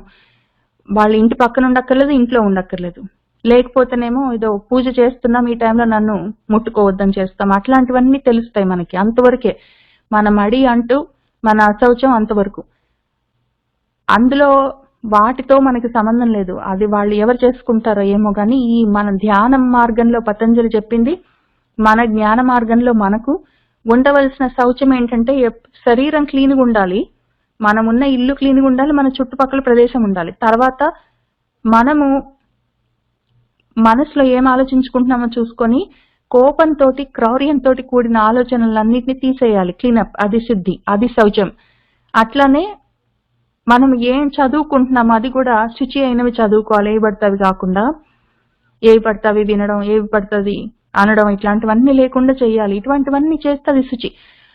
దానివల్ల సుమనస్సు కలుగుతుంది. ఆ సుమనస్సు వల్ల ఏంటి లాభం అంటే ఏకాగ్ర బుద్ధి కలుగుతుంది. అప్పుడు ఒక్కదాని మీద ఫోకస్ చేయగలిగే శక్తి వస్తుంది. దానివల్ల ఏమవుతుందంటే ఇంద్రియ జయం చాలా ముఖ్యం మనకి. ఇంద్రియాలు, మనసును మనం జయిస్తే, దాన్ని ఏకాగ్రంగా ఒక విషయం మీద నిలబెట్టగలిగి ఉంచితే అప్పుడు ఇంద్రియ జయం కదా. మొత్తం మన కళ్ళు అది చూడాలనుకుంటున్నాయి, చెవులు ఇది వినాలనుకుంటున్నాయి, మనసు ఏదో చేయాలనుకుంటుంది, చేతులకి ఎక్కడికో వెళ్ళి ఏదో తగలాలనుంది, ఇట్లాంటివన్నీ ఉండవు. అప్పుడు మొత్తం ఇంద్రియాలని మనం జయించవచ్చు. దీనివల్ల ఏమవుతుందంటే ఆత్మ దర్శనానికి యోగ్యత లభిస్తుంది. చివరికి ఆత్మని సాక్షాత్కరించుకునేందుకు అవకాశం, ఆ యోగ్యత, అర్హత కలుగుతుంది. ఇన్ని లాభాలుంటాయి ఆ శౌచంతో.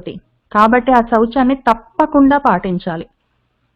సత్వశుద్ధి, సౌమనస్య, ఏకాగ్ర్య, ఇంద్రియ జయాత్, ఆత్మదర్శన యోగ్యత్వానిచ అని ఇన్ని లాభాలు దానివల్ల వస్తాయి. ఇంకా అక్కడ దాకా అయిపోయిన తర్వాత శౌచం. ఇప్పుడు సంతోషం గురించి చెప్తున్నారు. ఇంతసేపు చెప్పింది శౌచం ఒకటి, ఇప్పుడు సంతోషం. సంతోషాత్ అనుత్తమ సుఖ లాభ. సంతోషం, తృప్తి ఉన్నది మనసుకి అంటే అనుత్తమమైన, ఇంకా దీన్ని మించినది లేదు. అటువంటి ఇంకా ఈ ఎంత ఉత్తమమైందంటే దీన్ని మించిన ఉత్తమమైంది ఇంకోటి లేదు. అటువంటి ఉత్తమమైన, యాక్చువల్గా అనుత్తమమైన సుఖము లభిస్తుంది. అక్షయ సుఖం అని చెప్తుంటారు ఆయన, మన భగవంతుడు భగవద్గీతలో. అక్షయ సుఖం వస్తుందిరా నీకు అని. అటువంటి అక్షయ సుఖము, అనుత్తమమైన సుఖము ఈ సంతోషం వల్ల, సంతోషం అంటే తృప్తి, మనసు తృప్తితోటి ఉన్నది అంటే ఇంకా అంతులేని పరమ సుఖం వస్తుంది. అది దానివల్ల కలిగే సిద్ధి. సంతోషాత్ అనుత్తమః సుఖ లాభః. తర్వాత 43ది చూద్దాం.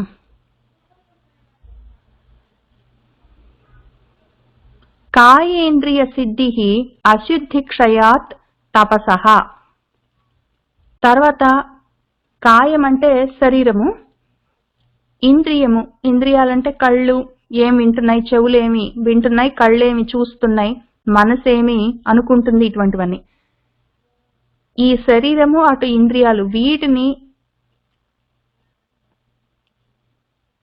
నువ్వు శుద్ధి చేసుకోవడానికి అది ముఖ్యమైన లాభం తపస్సు. నువ్వు తపస్సు చేసావంటే ముందు జరిగేది ఏంటంటే నీ కాయము, నీ ఇంద్రియాలు ఇవన్నీ శుద్ధి కలుగుతాయి.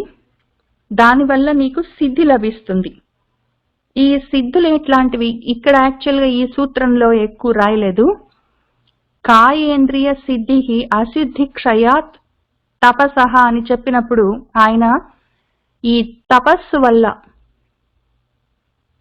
సంతోషం అయిపోయిన తర్వాత తపస్సు, ఈ తపస్సు వల్ల వచ్చే సిద్ధులు ఆయన ఏం చెప్పారంటే కాయానికి, శరీరానికి, ఇంద్రియాలకి సిద్ధులు కలుగుతాయి. తర్వాత అశుద్ధి అనేది ఏమైనా ఉంటే అది క్షయం అయిపోతుంది, లేకుండా పోతుంది అని చెప్పారు. అంతవరకే చెప్పారు. అయితే మన వాళ్ళు దీనికి వ్యాఖ్యానం ఏం రాశారంటే ఆ సిద్ధులు ఏంటి అంటే కాయానికి, శరీరానికి ఉన్న సిద్ధులు ఏంటంటే అణిమ మొదలైన అష్ట సిద్ధులు అని చెప్తారు కదా, అవన్నీ వస్తాయి. కాయ సిద్ధులు అంటే నువ్వు చాలా తేలికగా శరీరాన్ని చేసుకోవడం, బాగా బరువు ఎక్కిపోవడం, ఎంత దూరమైనా ఎగురుతూ వెళ్ళిపోగలగడం, చిన్న రూపంతో ఉండడం, రూపాన్ని బాగా పెద్దగా పెంచుకోవడం, అట్లాంటివి 8 సిద్ధులు ఉన్నాయని చెప్తారు. అణిమ, గరిమ, లఘిమ, ప్రాప్తి, ప్రాకామ్యం, ఈసత్వం, వసత్వం, అట్లాంటివన్నీ ఒక 8 సిద్ధులు చెప్తారు. అటువంటి అష్ట సిద్ధులన్నీ వస్తాయి ఈ తపస్సు వల్ల అని చెప్తున్నారు. తర్వాత ఇంద్రియానికి, ఇంద్రియ సిద్ధులంటే ఎక్కడో ఉన్న విషయాల్ని కూడా నువ్వు చూడగలవు. ఇక్కడ నీ ఇంట్లో నువ్వు కార్నర్లో ఒక చోట కూర్చొని నువ్వు ఎక్కడో ఏంటో జరుగుతున్న వాటిని నీ మనసులో మొత్తమే చూడగలవు.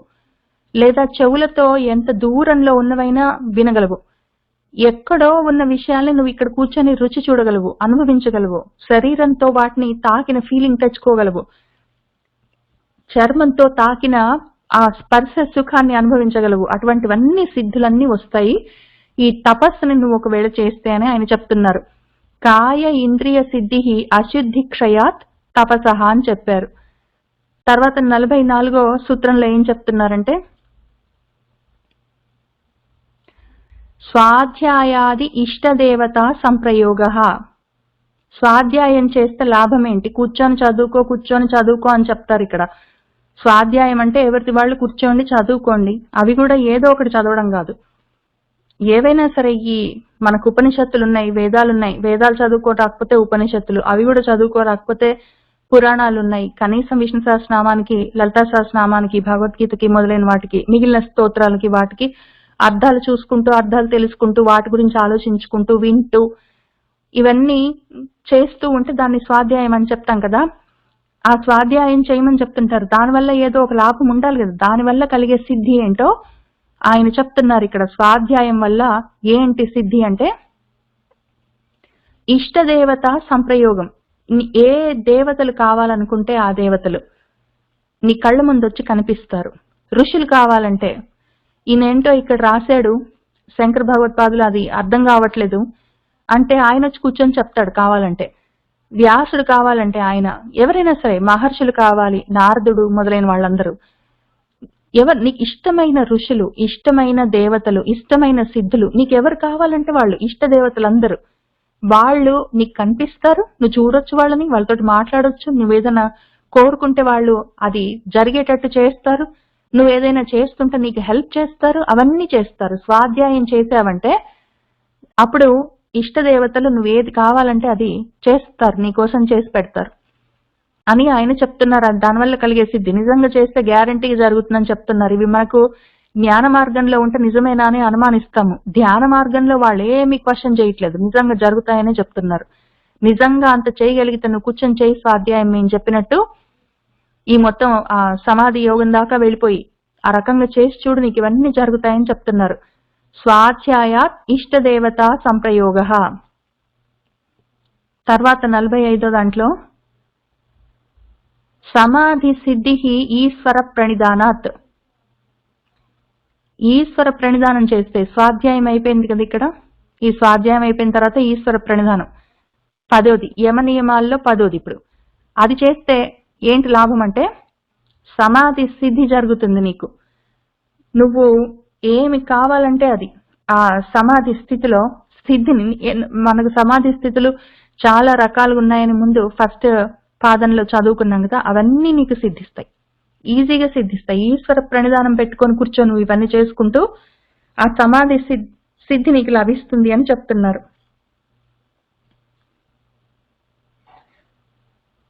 ఈ సమాధి సిద్ధి లభించడం వల్ల లాభం ఏంటంటే చాలా మనము సమాధి పాదంలో మొదటి పాదంలో చూసుకున్నాము. సమాధి సిద్ధి అంటే ఏంటంటే సమాధి సిద్ధించాలి ఫస్ట్. అసలు యాక్చువల్ గా సమాధిలో కూర్చోగలగాలి. ధ్యానం చేసిన వాళ్ళందరూ నిజంగా సమాధి స్థితి దాకా వెళ్ళిపోతారంటే అనుమానం. కానీ నిజంగా ఈశ్వర ప్రణిధానంతో సహా పైన ఉన్న 9 ప్లస్ ఇది మొత్తం 10 కలిపి చేసుకుంటూ అంత జాగ్రత్తగా ప్రయత్నం చేస్తే అప్పుడు వాళ్ళకి సమాధి యాక్చువల్ గా సిద్ధిస్తుంది. వాళ్ళు నిజంగా సమాధిలో కుదురుకోగలరు.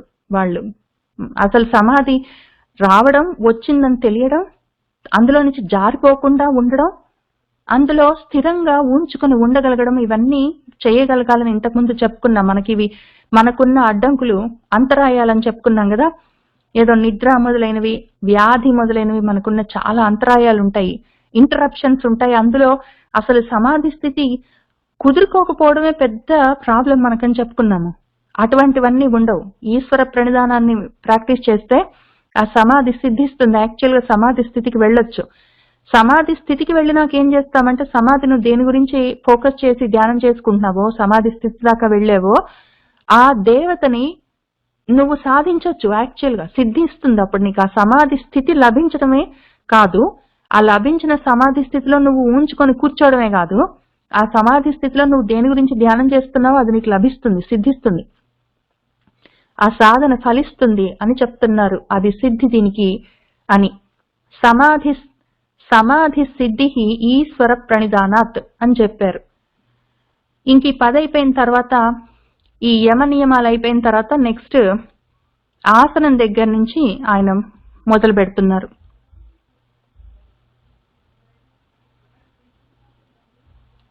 ఆసనం ఏంటి అంటే చాలా కాంప్లికేటెడ్ ఏం లేదు. స్థిరము సుఖము ఈ రెండు ఉంటే అది ఆసనం. స్థిర సుఖం ఆసనం. ఎక్కడ కూర్చున్నావని లేదు, ఏ ప్రదేశంలో అని లేదు, నువ్వు స్థిరంగా కూర్చున్నావా లేదా సుఖంగా కూర్చున్నావా అని ముఖ్యం. ఈ రెండు ఆయన ఇంతవరకు చెప్పారు. స్థిరంగా కూర్చున్నావా సుఖంగా కూర్చున్నావా అది నీకే తెలుస్తుంది. నువ్వు కూర్చున్న బల్ల కదులుతున్నది లేదా కిరికిరి శబ్దం వస్తున్నది, నువ్వు కూర్చున్న చోట పక్క నుంచి శబ్దాలన్నీ వస్తున్నాయి, సుఖంగా లేదు, ఒత్తుకుంటుంది, గుచ్చుకుంటుంది, లేదా ఎండ ఎక్కువ ఉంది, గాలి ఆడట్లేదు, ఇట్లాంటివన్నీ ఉంటే ఆసనం కుదరదు. ఆసనం అంటే ఊరికే కూర్చోవడం. ఆసనం అంటే పొజిషన్, ఒక పొజిషన్ లో స్థిరంగా కదలకుండా సుఖంగా చాలాసేపు కూర్చోడానికి వీలుగా ఉండాలి. ఈ స్థిరంగా సుఖంగా కూర్చోవడం ఎట్లా అని చెప్పి మన భగవంతుడు 6వ అధ్యాయంలో విస్తారంగా చెప్పారు. శుచి అయిన ప్రదేశంలో, ఎవరూ డిస్టర్బ్ చేయని ప్రదేశంలో, ఏకాంతమైన ప్రదేశంలో నువ్వొక్కడివే కూర్చో. ఆ కూర్చునేది కూడా బాగా ఎత్తుగా కాని ప్లేసు, బాగా కిందికి కాకుండా మధ్య రకంగా ఉండేటట్టు, కదలకుండా ఉన్న బల్ల మీద, అది కూడా మెత్తగా ఉండాలి. మరీ మెత్తగుంటే నీకు ఆసనం కుదరదు. గట్టిగా ఉన్నా కూడా ఒత్తుకుంటే నీ మనసు నిలవదు. కాబట్టి అందులో ఆకలేస్తుంటే కూర్చోలేవు, కొంచెం ఏమైనా తిను, ఎక్కువ తిన్నావంటే నిద్ర వస్తుంది. కాబట్టి సరిపోయినంత కొంతవరకు తీసుకో, ఎవరు డిస్టర్బ్ చేయకుండా కూర్చో. ఇంకా అప్పుడు చప్పుడు చేయకుండా కూర్చొని నువ్వు ఈ ధ్యానం మొదలుపెట్టు అని చెప్పి ఆయన చాలా శ్లోకాలు చెప్పారు 6వ అధ్యాయంలో భగవద్గీతలో. అవన్నీ చూసుకోవచ్చు మళ్ళీ వెనక్కి వెళ్ళి 46వ సూత్రం దగ్గర. మన పతంజలి స్థిర సుఖం ఆసనం అని చెప్పారు. అంతే చెప్పారు ఆయన, ఇంకంతకన్నా ఎక్కువ చెప్పలేదు. మన వాళ్ళు వ్యాఖ్యానం రాసేటప్పుడు స్థిరమైన సుఖమైన ఆసనం అన్నప్పుడు కావాలంటే ఒక్కోసారి సుఖంగా ఉండాలంటే ఏదైనా దిండు ఏమైనా పెట్టుకోవచ్చు వెనకాల ఈప్కి, మరి కూర్చున్నప్పుడు నొప్పి పుడుతుందంటే కష్టమవుతుందని చెప్పారు. లేదా కాళ్ళు కిందికి పెట్టి దిండు వెనక్కి పెట్టుకొని కూర్చుంటే ఆ స్థితిని సోపాశ్రయం అన్నారు. ఉపాశ్రయం, ఉపాశ్రయం అంటే దిండుతో పాటు కూర్చోండి పర్వాలేదని చెప్పారు. లేకపోతే మన వాళ్ళు పోని పర్యంకాసనం అని చెప్పి పడుకో, కదలకుండా స్థిరంగా సుఖంగా పడుకో, ఆ రకంగా చెయ్యని చెప్పారు. తర్వాత ఇంకా కొన్ని నీకు ఇష్టం ఉంటే పద్మాసనం వేసుకో, వీరాసనం వేసుకో, దండాసనం, భద్రాసనం అని కొన్ని, ఏదో శీర్షాసనం, శవాసనం అని కొన్ని ఆసనాలు చెప్పారు. అయితే ఇష్టం ఉంటే ఏవో ఒకటి ఆసనం అయితే వేసుకో. ముఖ్యంగా ఉండాల్సింది ఏంటంటే నువ్వు సుఖంగా ఉండాలి, తర్వాత స్థిరంగా ఉండాలి. ఆ ఆసనాల్లో ఏదో ఒకటి వేసుకొని ఇష్టం వచ్చినట్టు కూర్చో, లేకపోతే సోఫాలోనే కూర్చో, కాళ్ళు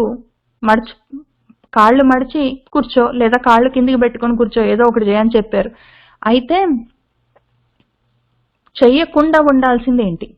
స్థిరంగా సుఖంగా ఉన్నప్పుడు ఎట్లయినా కూర్చో, నీ ఇష్టం వచ్చినట్టు కూర్చొని చేసుకో అంటే నీ ఇష్టం వచ్చినట్టు కూర్చొని చేసుకోవడం కాదు, ఒక ఆసనం పెట్టుకొని కూర్చో, స్థిరంగా కూర్చో, కదలకుండా కూర్చో, ఏదో రకంగా కూర్చోవడం కాదు అని ఇక్కడ మళ్ళీ వెంటనే చెప్తున్నారు. ప్రయత్న శైథిల్య అనంత సమాపత్తిభ్యాం అని చెప్పారు. నీకు బాగా అలవాటైనట్టు జారగిలబడి కూర్చుంటాను, నాకు అలవాటైన పొజిషన్ లో కూర్చుంటానంటే నీకు అలవాటైనవి సహజంగా న్యాచురల్ గా నీకు వచ్చేవి అట్లాంటివన్నీ పనిచేయవు. నీకు అలవాటైన పొజిషన్ లో నువ్వు కూర్చుంటే నీకు అలవాటైన పనులే చేస్తావు, నువ్వు స్పెషల్ గా ధ్యానం చేయడం నీకు కష్టం అవుతుంది. కాబట్టి నువ్వు ప్రయత్నం మీద ఒక స్థిరమైన ఆసనాన్ని పెట్టుకో. నువ్వు సుఖంగానే కూర్చో అన్నంత మాత్రాన నీకు అలవాటైనట్టు నీకు సహజంగా నీకు ఏది ఇష్టమో అట్లా కూర్చోవడం కాదు. యాక్చువల్ గా శాస్త్రం ఏం చెప్పిందో ఆ రకంగా కూర్చో. శాస్త్రం ఏం చెప్పింది ఇంతకీ అంటే అది మళ్ళీ భగవద్గీతలో ఉంది 6th చాప్టర్ లో. శాస్త్రం ఏం చెప్తుందంటే నువ్వు స్ట్రైట్ గా కూర్చో, నీ సమగ్రీవ శిరో కాయం అని చెప్పాడు. నీ కాయం శరీరము, గ్రీవం అంటే గొంతు, నీ శిరస్సు తల, ఈ 3 సమంగా ఉండాలి, స్ట్రైట్ గా పెట్టని చెప్పాడు. కాబట్టి ఆ విధంగా కూర్చో, నువ్వు జారగిలబడి కూర్చుంటాను ఎట్లో ఒకట్లా కూర్చుంటాను కాదు. ప్లస్ నువ్వు చేస్తున్న పని మీద ఫోకస్ చేసి కూర్చోవాలి. నీకు సహజంగా నీకు అలవాటైపోయినట్టు నీకు ఇష్టం వచ్చినట్టు కూర్చుంటే నీ ఇష్టం వచ్చినట్టు చేసుకో, కానీ ధ్యానం మాత్రం సమాధి స్థితి దాకా వెళ్ళాలి, సిద్ధించాలంటే మాత్రం అవ్వదని చెప్తున్నారు. కాబట్టి ప్రయత్నం, ఇంతకు ముందు నీకు ఏది సహజంగా నువ్వు ప్రయత్నం చేసుకుంటావో అటువంటివన్నీ శిథిలం చేయి, వదిలిపెట్టు. వాటన్నిటి వల్ల నీకు అవకాశం ఉండదు ఇది చేయడం. ఒకవేళ నువ్వు అవన్నీ వదిలిపెట్టి సహజంగా నేను ఇది యూజువల్ గా నేను ఇట్లా చేస్తానండి అని మొండికి చేస్తే నీకు అది పనిచేయదు. కానీ నువ్వు అట్లాంటివన్నీ వదిలిపెట్టి శాస్త్రం ఏం చెప్తుందో ఆ రకంగా కూర్చొని నువ్వు ఒకవేళ ఈ ఆసనంలో స్థిర సుఖాసనంలో కూర్చొని ప్రయత్నం చేస్తే లాభం ఏంటి? అనంత సమాపత్తిభ్యాం, అనంతంతో నువ్వు సమాపత్తి కనెక్షన్ ని పెట్టుకోవచ్చు. అనంతంతో నీకు కలయిక ఏర్పడుతుంది. అనంతం అంటే ఏదైనా కావచ్చు, అనంతమైన ఈ విశ్వంతో నువ్వు కనెక్షన్ పెట్టుకోవచ్చు. ఇంకా అంతకన్నా మించింది ఏముంటుంది? అనంతమైన శక్తితో, ఈ విశ్వంలో ఉన్న అనంతమైన శక్తితో నువ్వు కలిసిపోవచ్చు. అట్లాంటివన్నీ చాలా దూరం వెళ్ళొచ్చు. కాబట్టి జారగిలబడి కాలు చాపుకొని నా ఇష్టం వచ్చినట్టు నాకు అలవాటైనట్టు కూర్చొని నేను ధ్యానం చేస్తా అంటే అది పనిచేయదు. శాస్త్రం ఎట్లా చెప్పిందో అట్లా కూర్చో, స్థిరంగా సుఖంగా కూర్చో ప్రయత్నం చేస్తే అప్పుడు అనంతమైన శక్తితోటి నువ్వు కలిసిపోవచ్చు, అంతవరకు నీ సమాధి స్థితిలో వెళ్ళిపోవచ్చు అని చెప్తుంది ఈ సూత్రం మనకి. ప్రయత్న శైథిల్య అనంత సమాపత్తిభ్యాం తతః ద్వంద్వ అనవిఘాతః. దీనివల్ల వెంటనే కలిగే లాభం ఏంటంటే ఈ రకంగా నువ్వు ఆసనం వేసుకొని కూర్చుంటే ఫస్ట్ లాభం అనంతంతో నీకు సమాపత్తి కలుగుతుంది కదా. సెకండ్ లాభం సిద్ధి ఏమి అంటే, ఇది ఫస్ట్ సిద్ధి. నీ సాధన సిద్ధించింది, నీకు ధ్యానం అనే యోగం సిద్ధించింది అంటే ఎట్లా అంటే, నువ్వు అనంతంతో నువ్వు ఏకమవ్వచ్చు. అది లాభం, ఫస్ట్ సిద్ధి. అది నీ సాధన సిద్ధించింది అనడానికి అది రుజువు. రెండోది ఏంటి అంటే, ద్వంద్వాలు ఉంటాయి కదా. చల్లగా ఉంది, వేడిగా ఉంది, ఇష్టం ఉంది, ఇష్టం లేదు, సుఖం ఉంది, దుఃఖం ఉంది, నాకు ఇది కష్టం కలిగిస్తుంది, ఇది నాకు నష్టం కలిగిస్తుంది, ఇట్లాంటివి ఏవేవో ఉంటాయి కదా ద్వంద్వాలన్నీ. శీతోష్ణ సుఖ దుఃఖాలన్నీ ఆగమాపాయనలు, అవన్నీ వదిలిపెట్టని చెప్పి ఆయన భగవద్గీతలో చెప్తూనే ఉంటారు. ఆయన శీతోష్ణ సుఖ దుఃఖాల దగ్గర నుంచి జయాపజయాలు, సిద్ధులు అసిద్ధులు ఏంటేంటో ఉంటాయి అన్ని ద్వంద్వాలు. అర్జున, అవన్నీ ద్వంద్వాలన్నీ దాటిపో అని చెప్తుంటారు కదా. ఆ ద్వంద్వాలన్నీ ఈ రకంగా ఆసనం వేసుకొని కూర్చుంటే ఈ ధ్యాన మార్గంలో వాటిని దాటొచ్చు. అవి యాక్చువల్ గా ఏం చేస్తాయంటే, ఆ ద్వంద్వాలు నిన్ను అనభిఘాత, నిన్ను అవి బాధ పెట్టవు. ఘాతం అంటే దెబ్బ కదా. అవి నన్ను ఇంకా ఆ మొత్తం ఆ ద్వంద్వాలు ఏవి నిన్ను దెబ్బ కొట్టవు, కాబట్టి అవి నిన్ను అసలు తాకవు. ఆ ద్వంద్వాలు, శీతోష్ణాలు, సుఖ దుఃఖాలు ఏవి నిన్ను ఇంకా బాధ పెట్టవు. అటువంటి స్థితికి వెళ్ళిపోవచ్చు నువ్వు ఈ మార్గంలో ఉన్నావంటే అని వాళ్ళు చెప్తున్నారు. ఇది ఒక సిద్ధి మనకి. ఫస్ట్ సిద్ధి అనంతంతో ఐక్యం. రెండో సిద్ధి ఈ ద్వంద్వాలు నిన్ను బాధ పెట్టవు ఇంకా. తత ఇంకప్పుడు ద్వంద్వ అనభిఘాత అని చెప్పారు. అది 48వ సూత్రం. దాని తర్వాత ఏం చెప్తున్నారంటే, తస్మిన్ సతి శ్వాస ప్రశ్వాస యోహో గతి విచ్ఛేద ప్రాణాయామ అన్నారు. ప్రాణాయామం ఎట్లా చేయాలని చెప్తున్నారు ఇక్కడ. ఆసనం అయిపోయింది కదా, ఇప్పుడు నాలుగోది ప్రాణాయామం చెప్తున్నారు. ప్రాణాయామం ఎట్లా చేయాలి అంటే, తస్మిన్ సతి, ఆ రకంగా ఉండి ఇంతవరకు తెచ్చుకోవాలి. ఇంతవరకు తెచ్చుకోవాల్సిందే. మొత్తం ఈ అహింస దగ్గర నుంచి ఈశ్వర ప్రణిధానం వరకు యమ నియమాలన్నీ చేస్తూ కంటిన్యూస్ గా ఆసన శుద్ధి కలగాలి. ఆసన శుద్ధి, ఆయన చెప్పినట్టు కూర్చోవాలి. ఆయన చెప్పినట్టు ఇక్కడ సుఖ స్థిరమైన ఆసనం అని చెప్పాడు. ఆ రకంగా కూర్చొని అదే విధంగా ప్రయత్నం చేస్తే అప్పుడు ఆసన శుద్ధి కలిగి ఆయన చెప్పిన ఈ రకమైన సిద్ధులు కలిగినప్పుడు అటువంటి స్థితిలో ఏం చెయ్యాలి అంటే, తస్మిన్ సతి, అది జరిగిన తర్వాత ఆ రకంగా ఆసనంలో స్థిరంగా సుఖంగా కూర్చోగలిగినప్పుడు, అంతకన్నా ముందు అసలు కూర్చోవడం కష్టం. ఎంతసేపు కూర్చోగలవో అట్లా ప్రయత్నం చేసి నిజంగా కూడా ఎంతసేపు అనుకున్నావో అంతసేపు స్థిరంగా నువ్వు కదలకుండా కూర్చోగలిగిన స్థితికి వస్తే అప్పుడు శ్వాసలు ప్రశ్వాసలు, ఉచ్ఛ్వాసలు నిశ్వాసలు, వాటి గతిని విచ్ఛేదం ఆపేయాలి. ఉచ్ఛ్వాస అంటే లోపలికి గాలి పీల్చుకోవడం, నిశ్వాస అంటే గాలి బయటికి వదలడం. ఈ రెండింటిని, ఆ గతులని రావడం పోవడం, ఈ ఊపిరిలో తీసుకోవడం వదలడం అన్న రాకపోకల్ని నువ్వు విచ్ఛేదం ఆపేయాలి. ఆ రకంగా చేయడం ప్రాణాయామం. ఆ ప్రక్రియ, దాని పేరు ప్రాణాయామం అని చెప్తున్నారు. తస్మిన్ సతి శ్వాస ప్రశ్వాసయోహో గతి విచ్ఛేద ప్రాణాయామ అని చెప్పారు. అది ఎట్లా చేయాలని ఇక్కడ చెప్తున్నారు. సతు అప్పుడు బాహ్య అభ్యంతర స్తంభ వృత్తి దేశ కాల సంఖ్యాభి పరిదృష్ట దీర్ఘ సూక్ష్మ, ఇన్ని రకాలుగా చేయాలి దాన్ని. బాహ్యం, గాలి లోపలికి తీసుకున్నాం కదా ఊపిరి, దాన్ని మొత్తం బయటికి వదిలిపెట్టాలి. బాహ్యం బయటికి వదిలిపెట్టేసినాక గాలిని ఆపేయాలి. ఇంకక్కడ మళ్ళీ నెక్స్ట్ ఊపిరి పీల్చుకోకుండా ఎంతసేపు ఉంచగలిగితే అంతసేపు దాన్ని అట్లా ఉంచాలి. అట్లా వదిలిపెట్టడం బాహ్యం. బాహ్యంగా దాన్ని ఆపడం, దాని పేరు రేచకం. తర్వాత అభ్యంతరం, గాలి లోపలికి పీల్చుకొని లోపల గాలి లోపలే ఉంటుంది, దాన్ని వదిలిపెట్టకుండా ఆపేయడం, మొత్తం ఆగిపోవడం. ఊపిరి పీల్చుకున్న తర్వాత దాన్ని వెంటనే వదలకుండా ఆపేయడం, అది పూరకం. దాని తర్వాత మూడోది స్తంభం, ఆపేయడం. అసలు తీసుకున్నావా వదిలేసావా తోటి సంబంధం లేదు. తీసుకున్నా లేకపోతే లేదు, కానీ దాన్ని ఆ గతులని, రాకలు పోకలు ఉంటాయి కదా, గాలి ఊపిరి పీల్చుకోవడం దాన్ని వదులుతూ ఉండడం, ఈ రెండిటితోటి సంబంధం లేకుండా అసలు ఆ రెండు పనులు ఆపేయడం. ఊపిరి పీల్చుకోవడం, ఊపిరి వదిలిపెట్టడం, రెండు ఆపేయడం స్తంభనం. ఈ రకంగా ఆ వృత్తులను, ఆ పనులను చేస్తూ ఉండాలి. అది 3 రకాలుగా చేస్తాం. బాహ్యం అంటే గాలి వదిలిపెట్టి ఇంకా అట్లానే ఉండడం, మళ్ళీ వెంటనే పీల్చుకోకుండా అది రేచకం. గాలి పీల్చుకొని వెంటనే వదిలిపెట్టకుండా ఉండడం అది పూరకం. తర్వాత తీసుకోకుండా వదలకుండా ఊరికనే ఆపేయడం అది స్తంభం. ఆ రకంగా చేస్తూ ఏం చెయ్యాలంటే పరిదృష్ట, దాని మీద దృష్టి పెట్టి ఉంచాలి. దేని మీద అంటే దృష్టి దేశం, అది ఎంత దూరం.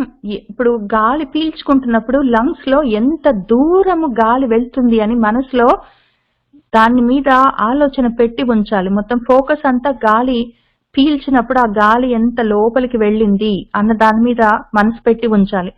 లేదా గాలి వదిలినప్పుడు దాన్ని ఎంత దూరం వదిలిపెట్టామంటే గాలి బయటకు వచ్చినాక అది మిగిలిన గాలిలో కలిసిపోతుంది, కానీ అసలు మన గుండెలో నుంచి ఎంత దూరం నుంచి గాలి మొత్తం బయటకు వచ్చేసింది, అది ఎంత ప్రదేశం ఖాళీ అయిపోయింది లోపల అని దాని మీద దృష్టి పెట్టి ఉంచాలి. కాలం, ఎంతసేపు నేను ఆ రకంగా ఉంచగలిగా, ఒకసారి గాలి పీల్చిన తర్వాత ఎంతసేపు నేను మళ్ళీ వెంటనే వదలకుండా ఉంచగలిగాను, లేదా వదిలిన తర్వాత ఎంతసేపు ఆపాను దాన్ని లోపలికి మళ్ళీ పీల్చుకోకుండా అని ఆ కాలాన్ని మీద ఒక కన్నేసి ఉంచాలి. లేదా ఇంకొక రకంగా ఏంటంటే సంఖ్యాభిహి, ఇంతసేపు నేను ఒక 10 seconds 20 seconds 1 minute నేను గాలి వదిలిన తర్వాత పీల్చడం చేయకుండా ఆపేశాను, లేదా పీల్చిన తర్వాత వదలకుండా ఆపాను, లేదా వదలడం పీల్చడం కాకుండా అసలు ఊపిరి తీసుకోకుండా వదలకుండా ఇంతసేపు ఆపాను అని అనుకున్నప్పుడు అంతసేపట్లో యూజువల్ గా ఎన్నిసార్లు నేను ఊపిరి తీసుకొని ఆపేవాడిని, ఇప్పుడు ఎన్ని ఊపిర్లని తీసుకోకుండా ఆపాను అని జనరల్ గా ఆ విషయం గురించి ఒక ఐడియా ఉండాలి. ఎంతసేపు అట్లా ఉంచానంటే నార్మల్ గా మిగిలిన రోజులో ఎన్నిసార్లు అంత స్పేస్ ఆఫ్ టైంలో, అంత టైంలో, అంత పీరియడ్ ఆఫ్ టైంలో ఎన్నిసార్లు నేను పీల్చుకునేవాడిని లేదా వదిలిపెట్టేవాడిని, ఇప్పుడు ఎన్నిసార్లు చేయకుండా ఆపేశాను అన్న లెక్క, ఆ సంఖ్య. వీటన్నిటి మీద పరిదృష్టి బాగా ఒక క్లోజ్ గా ఒక కన్నేసి ఉంచాలి. అది కూడా ఎట్లా అంటే దీర్ఘము సూక్ష్మం, ఎంత దూరము ఎంత దీర్ఘము ఎంత సూక్ష్మము, ఎంత మనసులో దాని గురించిన ఆలోచన ఎంత క్లారిటీ తోటి చేశాను అని చెప్పి ప్రయత్నం చెయ్యాలి.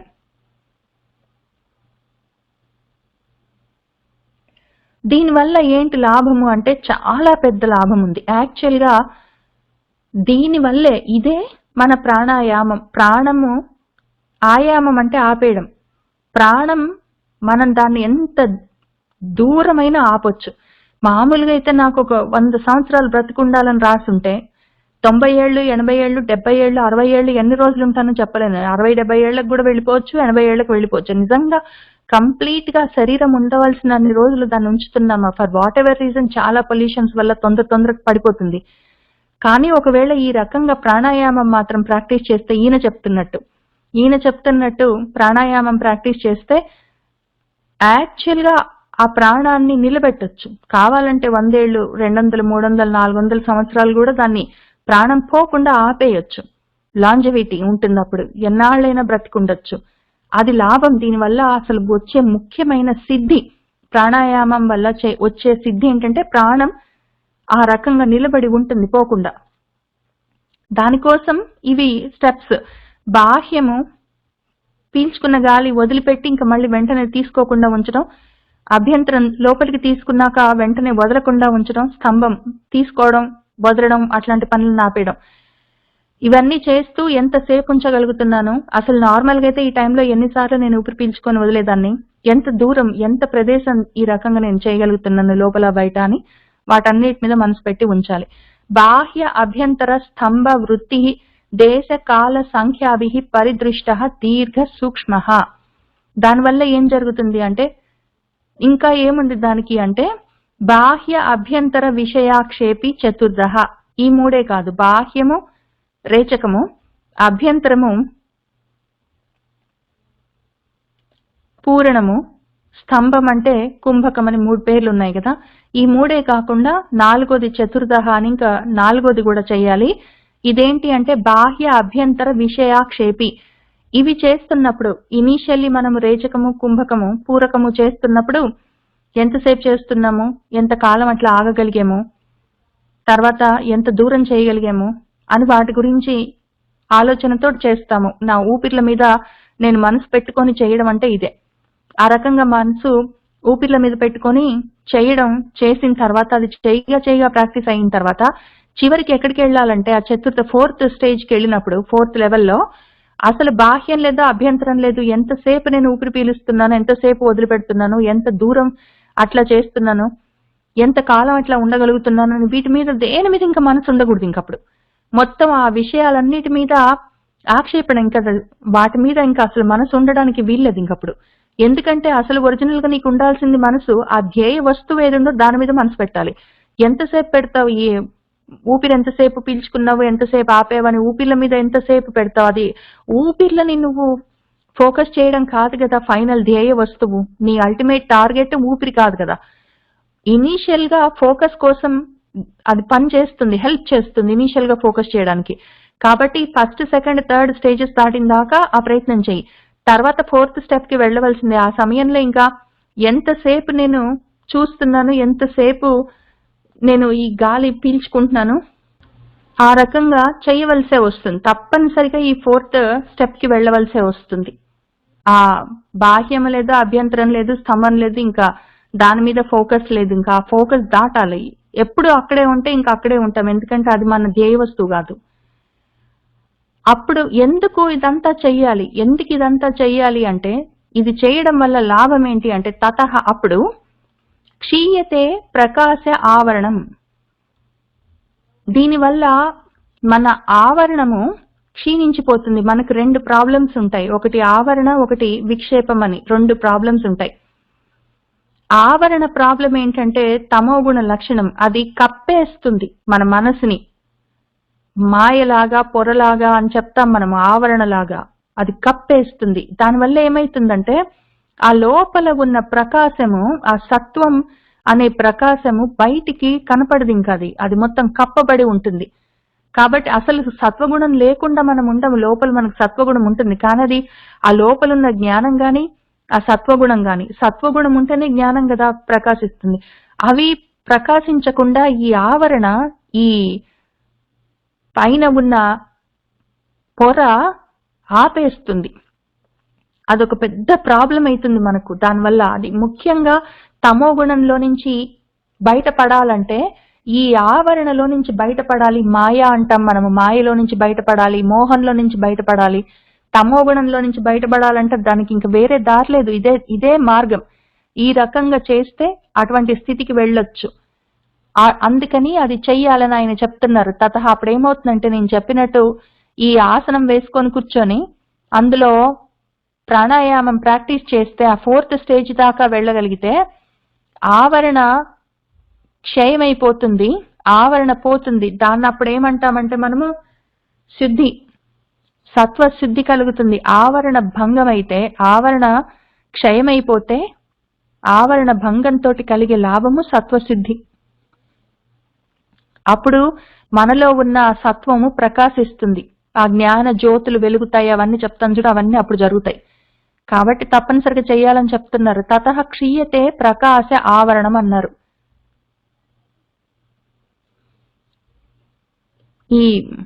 ఇది మాత్రం ఏదో విధంగా చేయవలసే వస్తుంది. లేకపోతే ఏమవుతుందంటే మన స్వరూపం ఏంటో మనకి తెలియదు. ఈ సత్వము ప్రకాశించట్లేదంటే, సత్వ గుణం పైకి రావట్లేదంటే జ్ఞానం కూడా కప్పబడి ఉంటుంది. జ్ఞానం కప్పబడి ఉంటే మన స్వరూప జ్ఞానం తెలియదు. ఈ మన స్వరూప జ్ఞానం తెలియకపోతే అది అవిద్య అవుతుంది. ఆ అవిద్య వల్ల అస్మిత, రాగ, ద్వేష, అభినివేశాలు, ఇంకా ఈ జన్మలు, ఈ కష్టాలు, ఈ మోహాలు, ఏడుపులన్నీ దానివల్ల ఉంటాయి. మనకు స్వరూప జ్ఞానం కలగాలి అంటే సత్వం పైకి రావాలి. సత్వం పైకి రావాలి అంటే ఇదిగో ఈ తమో గుణం కప్పేసి ఉంచుతుంది దాన్ని, ఆవరణ. ఈ ఆవరణని ఎట్లనో ఒకట్లా క్షీణింపచేసుకోవాలి, దాన్ని భంగం చేసుకోవాలి, లేకుండా చేసుకోవాలి. రెండోది ఉంటుంది మనకి, ఆవరణే కాకుండా విక్షేపం ఉంటుంది, డిస్ట్రాక్షన్. అది రజోగుణం వల్ల ఉంటుంది. ఏదో చెయ్యాలి, రాగాలు ద్వేషాల వల్ల ఏదో చెయ్యాలని, ఏదో కోరిక, ఏదో అంబిషన్స్, గోల్స్ ఏవేవో ఉంటాయి. వాటన్నిటి వల్ల మనసు కదులుతుంటుంది. మనసు కదులుతున్న కొద్దీ డిస్ట్రాక్షన్స్ ఎక్కువ ఉంటాయి. అది చెదిరిపోతుంటుంది మనసు. దేని మీద నిలబడదు. దేని మీద నిలబడాలంటే స్వరూప జ్ఞానం మీద నిలబడాలి, అది నిలబడదు. కాబట్టి ఏదో ఇది తమో గుణం అయితే మొత్తం మన సత్వాన్ని కప్పేస్తుంది. రజోగుణం అసలు సత్వాన్ని బతకనీయదు. అది ఆ కదిలి కదిలి కదిలి కదిలి మొత్తం నీళ్ళన్నీ కదులుతుంటే ఆ చంద్రుడు ప్రతిఫలించడం కష్టం. అది చాలా డిస్టార్టెడ్ గా ఉంటుంది. ఆ రకంగా జరుగుతుంది. కాబట్టి తప్పనిసరి మనం ఇందులోంచి బయటపడ్డాం. తతః క్షీయతే ప్రకాశ ఆవరణం ధారణాసు చ యోగ్యత మనసః. ధారణం చేయడానికి మనసుకి యోగ్యత కలుగుతుంది ఆ సత్వ స్థితిలో ఉంటే. ఏదో ఒక రజో గుణంతో ఉంటే మనసు కదిలిపోతుంటే ఏది ధరించి పట్టుకోలేదు, అది ఒక విషయం మీద నిలబడదు. తమో గుణంతో ఆవరింపబడి ఉంటే అది పట్టుకోదు, అసలు అవకాశం లోపలికి పోయే అవకాశం కూడా లేదు. కాబట్టి ఆ రెండిటితోటి ప్రాబ్లం ఉంటుంది. మనసుకి ఈ ధారణ చేయడానికి యోగ్యత ఎప్పుడు కలుగుతుందంటే ఆ పైన మనం చెప్పుకున్నట్టు ఆ ప్రకాశానికి అడ్డొస్తున్న ఆవరణని క్షీణింప చేసుకుంటేనే మనకి ఆ ధారణకి యోగ్యత కలుగుతుంది మన మనసుకి అని చెప్తున్నారు. ధారణాసుచ యోగ్యత మనసః. ఇంకా తర్వాత ఆయన ప్రత్యాహారం చెప్తున్నారు. స్వవిషయ అసంప్రయోగే చిత్తస్వరూపానుకార ఇవ ఇంద్రియాణం ప్రత్యాహార. ప్రత్యాహారం అంటే వెనక్కి వెళ్ళడం. వెనక్కి ఎట్లా వెళ్తామంటే స్టెప్స్. ప్రతి ఇంద్రియానికి దానికి సంబంధించిన ఒక స్వంత విషయం ఉంటుంది. ఇంద్రియాణం, ఇంద్రియాలు ఉన్నాయి కదా మనకి, జ్ఞానేంద్రియాలు 5 ఉన్నాయి. కన్ను, ముక్కు, చెవు, చర్మము, నోరు. ఈ 5 మనకు ఉన్న ఇంద్రియాలు. ఈ ఇంద్రియాలకి స్వ విషయాలు ఉంటాయి. ఏ ఇంద్రియానికి ఆ విషయాలు ఉంటాయి. కంటికి ఏదో ఒక రూపం ఉండాలి. ఆ రూపం ఉంటే ఈ కన్ను చూస్తుంటుంది. చెవికి ఏదో వినేది ఉండాలి, ఏదో ఒక శబ్దం ఉంటే చెవు వింటుంటుంది, అది దాని కనెక్షన్. చెవు అనే ఇంద్రియానికి దాని సొంత విషయం శబ్దం, దానికి కనెక్షన్. ఏదో చర్మానికి స్పర్శ అనే కనెక్షన్ ఉంటుంది. ఏదో నాలికకి రుచి అనే కనెక్షన్ ఉంటుంది. దానికి సొంత సెట్లు ఉంటాయి, పేర్స్. అట్లాంటి స్వవిషయాలతోటి ఈ ఇంద్రియాలకి కనెక్షన్ ఉంటుంది. ఇప్పుడు ప్రత్యాహారం ఏంటి అంటే ఈ కనెక్షన్ ని అసంప్రయోగం డిలీట్ చేయాలి, ఆ కనెక్షన్ ని కట్ చేయాలి. ఆ కనెక్షన్ ని కట్ చేయడం వల్ల ఏమవుతుందంటే ఆ రెండిటికి డీలింక్ చేస్తే, అసంప్రయోగం చేస్తే, ఆ రెండిటిని కనెక్షన్ కట్ చేస్తే అప్పుడు ఏం చేస్తుందంటే ఈ ఇంద్రియాలకి బయట వస్తువులు కదా ఇవన్నీ, శబ్దమైనా స్పర్శ అయినా, ఏదో రుచి చూడ్డానికి ఒక వస్తువైనా నోట్లో వేసుకొని, ఏదో కంటితో చూడ్డానికి ఏదో రూపమైనా, ఇవన్నీ ఏదో రుచి చూడ్డానికి నీళ్ళైనా, ఏవో ఒకటి ఏవుంటాయి అవన్నీ బయట నుంచి వచ్చే విషయాలు కదా. ఈ ఇంద్రియాలకి విషయాలన్నీ బయట ఉంటాయి. ఆ బయట ఉండే విషయాలన్నీ ఆపేస్తే, కనెక్షన్ కట్ చేస్తే, ఆ ఇంద్రియాలు ఉన్నాయి లోపల. కన్ను గుడ్డు ఉన్నా లేకపోయినా కంటి లోపల చూసే శక్తి ఒకటి ఉంది కదా. కంటి ముందు ఒక దృశ్యం లేకపోయినా లోపల దానికి చూసే శక్తి ఉంది. అప్పుడు ఏం చేస్తుంది, అది లోపలికి వెళ్ళిపోతుంది. అది అప్పుడు మనసులో ఉన్న రూపాలని పట్టుకుంటుంది. బయట ఉన్న విషయాల్ని తెచ్చి లోపల వేసుకోవడం మానేసి లోపల ఉన్న విషయాల్ని పట్టుకుంటుంది. అది దానివల్ల ముఖ్యమైన చాలా గొప్ప లాభం ఇది మనకి. ఆ ఇంద్రియాలన్నీ బయటికి చూడడం మానేస్తాయి. బయట నుంచి సామాన్లు తెచ్చి లోపల పడేసుకొని వాటితోటి అనుభవాలు తెచ్చుకోవడం మానేస్తాయి. దానివల్ల ఏమవుతుందంటే, దానికైతే ఆ పని ఉంది కదా, ఆ దృశ్యం చూడగలిగే శక్తి, వినగలిగే శక్తి, ఇట్లాంటి శక్తులు ఏవో ఉన్నాయి. ఆ శక్తులన్నీ ఈ ఊరికే కూర్చోవు కదా, అవి లోపల ఉన్న విషయాలతోటి అవి కనెక్షన్ పెట్టుకుంటాయి. బయట కటింగ్ చేస్తే లోపల చిత్త స్వరూపానుకారం అది పెట్టుకుంటుంది. అప్పుడు పెట్టుకొని దాన్ని అనుకరించడం మొదలు పెడుతుంది. మనసులో ఉన్న విషయాల్ని ఆ ఇంద్రియాలు అనుకరించడం మొదలు పెడతాయి. అప్పుడు మనస్సు ఇంద్రియాల వెంటబడి బయటికి పరిగెత్తకుండా బయట కటింగ్ చేస్తే ఇంద్రియాలు లోపల ఉన్న మనసు వెంటబడతాయి. మనసు ఇంద్రియాలు వెంటబడడం మానేసి ఇంద్రియాలు మనసు వెంట పడతాయి. దానివల్ల అది చాలా చాలా ముఖ్యమైన లాభం. అప్పుడు మనసులో ఏది అనుకుంటే, మనసు ఏది చెప్తే అది ఇంద్రియాలు వింటాయి. ఇంద్రియాలు చెప్పింది మనసు వినడం కాదు. ఇది ముఖ్యమైన ఎక్సర్సైజ్ ప్రత్యాహారం. ఇది చేస్తే మాత్రం ఇంకా లోపలికి వెళ్ళడం మొదలవుతుంది. ఇంతకన్నా ముందు చేసేవన్నీ బయటివన్నీ కటింగ్ ఎట్లా చేయాలని ఇప్పటి నుంచి ఈ ప్రత్యాహారం స్టెప్ దగ్గర నుంచి లోపలికి వెళ్ళడం మొదలవుతుంది. స్వవిషయ అసంప్రయోగే చిత్తస్య స్వరూప అనుకార ఇవ ఇంద్రియాణం ప్రత్యాహార.